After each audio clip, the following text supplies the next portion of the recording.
So this is the finished product. That's how we're serving it. Beef stew with potatoes and the biscuits on the side.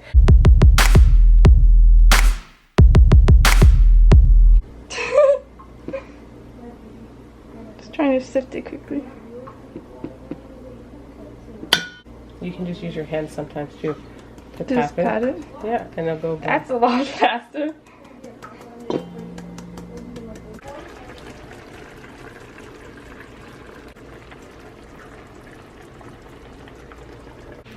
Hey guys, it's Mom and Charlotte.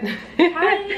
And today we're in the kitchen cooking. This is going to be kind of like a cooking vlog as well as a baking vlog because I feel like I owe you guys. If you guys are watching yesterday's vlog, you would have seen that I left you abruptly at the end there when we didn't show you the results from the bun.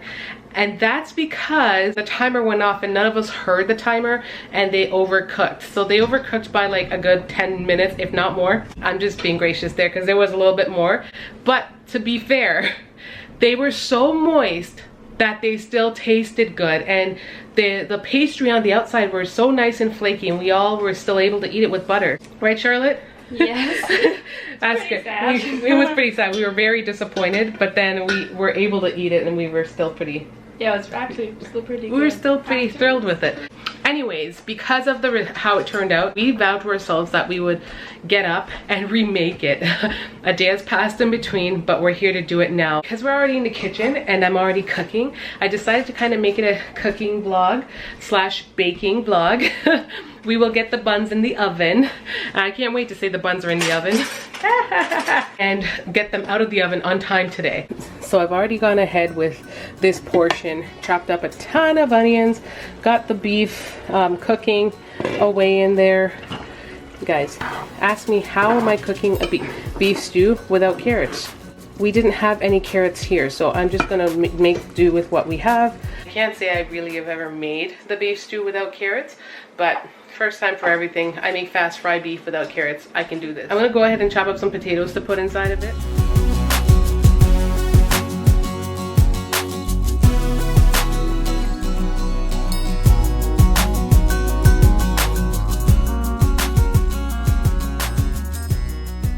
I don't want the potatoes to overcook because then they'll mash out before the beef is done. So I'm just trying to test the texture of my beef to ensure that it's like nice and, you know, not soft, but soft, getting there. That way when I throw in the potato, it'll give them like another half hour and it will be like right where we need it. Girls and I were doing this today. They blew up the pool, but now we need to get inside and just kind of wash it out because it was packed away. So shout out to Charlotte for always helping me in the kitchen. Charbar, you need to take care of your hair. I know. Stop. But yeah, so we just went ahead, sift the flour. What's the next step, Charlotte? Then we're gonna add baking soda. Then we're gonna add baking soda. It did call for salt, and I know salt is like a crucial ingredient in biscuits. Like it's what gives the biscuits flavor. But we did bring the salt down to a minimum. We cut it down to 1/4.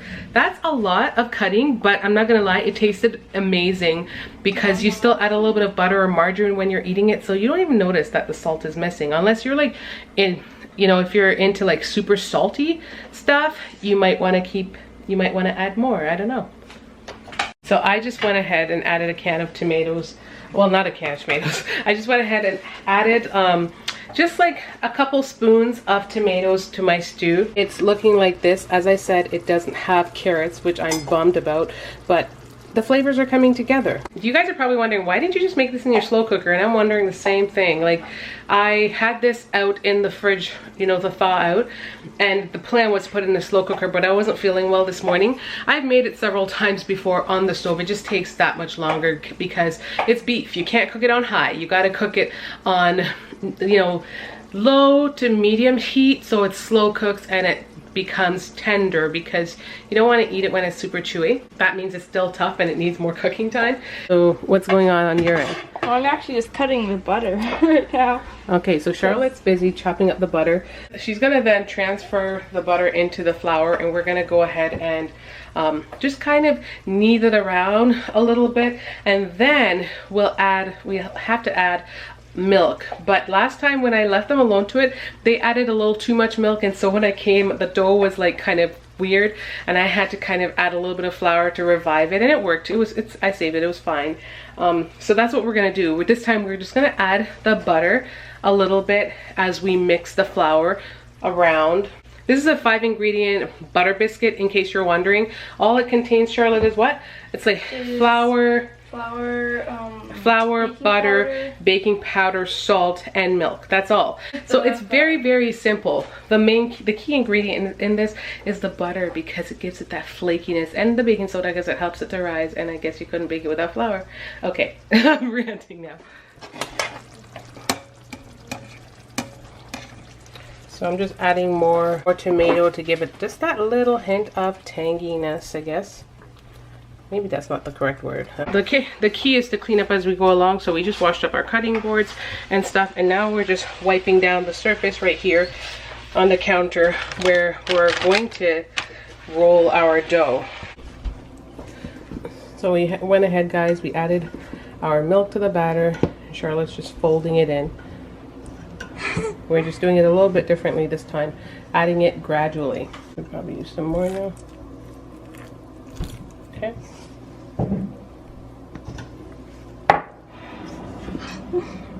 Nope, that's perfect. What are you doing? Yeah? Yeah. We've already gone ahead and floured our surface. We're gonna then transfer our dough. The pan's already buttered, so get yourself prepared when you're baking and cooking at the same time. It's just really good to have things out of the way and prepared. So I'm just sprinkling a little bit of flour on it so I can handle it, right? Yeah. And bring it out and fold it. Oh, it feels so soft. Flour on the surface helps us to... Oh my gosh, is there water? So we had some technical difficulties there, guys. And now we're just doing what we did last time. Kneading the dough. And then we're going to use a cup to square them off. Circle them off. Okay, you think? Okay, guys, so just a quick update on the stew. I've got potatoes in there, so hopefully those cook pretty fast. Guys, the key to this recipe too is to ensure that you're using cold butter. So, like I said, it consists of 5 ingredients, but the butter needs to be cold. So we chilled ours quickly in the freezer to just make sure it's super cold, and that way it stays together, because you don't want the butter to melt in this recipe. You just kind of want it to be just in little mini chunks, and you can see the result right now of what it looks like in the flour.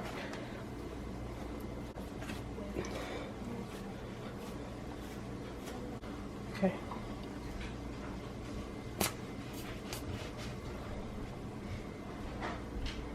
And that's the size we're hoping for.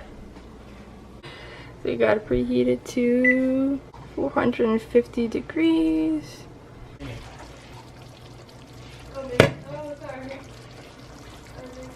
So guys, while we're waiting on the final result of the food, check out this amazing artwork by this amazing kid. Very cool. Where's the one that you did the other day as well? You should show them. Oh, she did as well. Isn't that cool? She's adorable. She's representing Britain. And she's wearing Britain colors. Look at her. Oh my goodness. That's me. Okay, yep, that's me. Yeah. Moment of truth, guys. Our biscuits are coming out. You said 18 to 22 minutes. They did, right? Yeah. Oh yeah, I think they look pretty good. Guys, so this is the finished product. That's how we're serving it. Beef stew, potatoes, and the biscuits on the side. Just gonna go ahead and slice those biscuits and add butter. And you're good to go.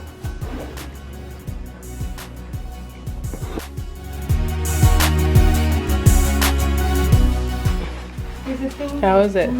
Oh, show them what you do with the butter. That's what we do with the biscuits, guys. You cut them in half.